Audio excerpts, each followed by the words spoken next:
If we are completely honest with each other, the disciplines of accounting hasn't changed much in the last 600 years.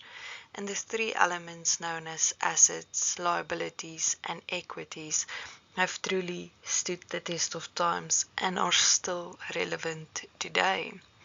So, what is an asset?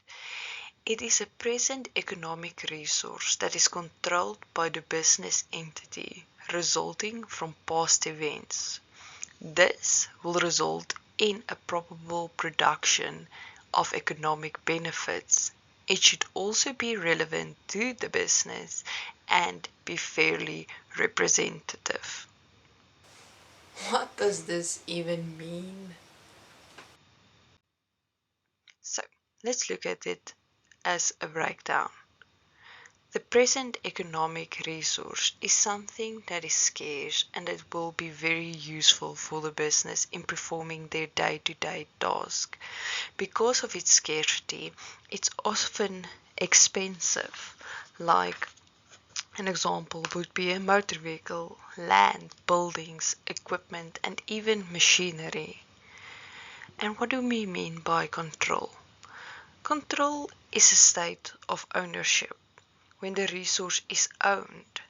Normally, the entity that owns the resource also controls the resource. For example, a person that has proof of ownership or proof of purchase of a building. Such an entity is also responsible for the risk and the reward associated with that resource. Then, resulting from past events, well, it's kind of self-explanatory. It's something that took place in the past. For example, you bought that motor vehicle on Monday. It already happened. Probable production of economic benefits. By using the present economic resource for the near future, the business entity will earn money. For example, you bought that vehicle, now you're making deliveries with it, and that will earn you money. Then, relevant to the business, the resource should have been obtained to assist the business in performing their daily operations. And then, fairly representative, the asset should be fairly represented in the books of the business. They should have a fair book value. It's also important to take note that assets can be categorized in terms of how long they would be used by a business. We have non-current assets, that is a period of 12 months and longer, and this could be vehicles, lands and buildings, anything that you're going to use for a long time. And then we have current assets, and this is for a period of fewer than 12 months, and this is petty cash, banks, accounts receivable, anything that you're going to use within a year. Next up, liabilities. A present obligation resulting from past events which relates to the transfer of economic resources. This will result in a responsibility that cannot be practically avoided. A liability should be relevant to the business and be fairly representative.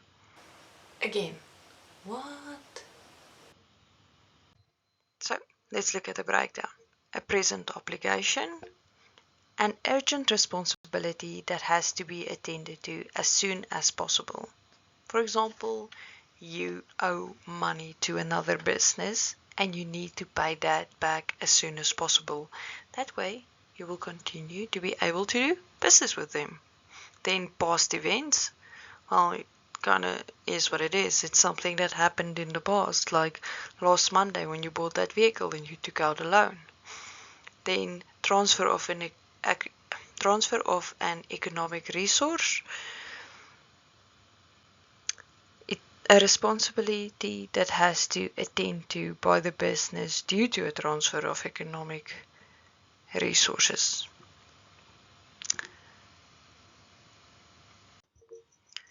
A responsibility that cannot be practically avoided, and This is a responsibility that has been created and needs to be attended to, as it cannot be avoided in a particular manner.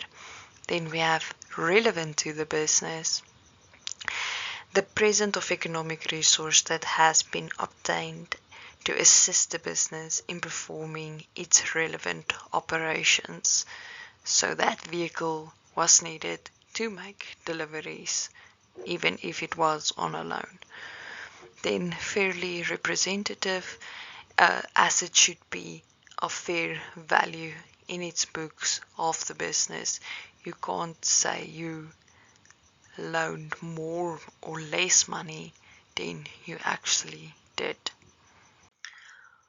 Liabilities are also categorized in terms of how long it will take before the business entity pays them off, and these two categories is non-current liabilities, which is a period of 12 months and longer, and this could be a mortgage loan or even a long-term loan. So the car that we just bought on 5 years, that would be a long-term loan. And then current liabilities is a period of 12 months or fewer, and this is accounts payable or short-term loans or even bank overdrafts. Equity. Equity is the total assets less the total liabilities. Regarded as the interest that the owner has in the business entity, equity is mainly consist of capital, income, drawings, and expenses. Okay, so this time it's a little less confusing, but let's still look at the breakdown. First, we have capital. Capital is the value of the asset that the owner contributes towards the business. Income, an increase in economic benefits during the accounting period that is not relevant to capital. Drawings, the value of an asset that the owner withdraw from the business for personal use. And then expenses, a decrease in economic benefits during the accounting period that is not relevant to capital. When we subtract the expenses from the income, we are left with either a profit, as if the income is more than the expenses, or a loss, and this is if the expenses is more than the income. And based on this information so far, we can interpret the definition as follows, that equity is equal to assets minus liabilities, or we can even say that equity equals capital plus income minus drawing minus expenses. So there we have it, assets, liabilities, and equity.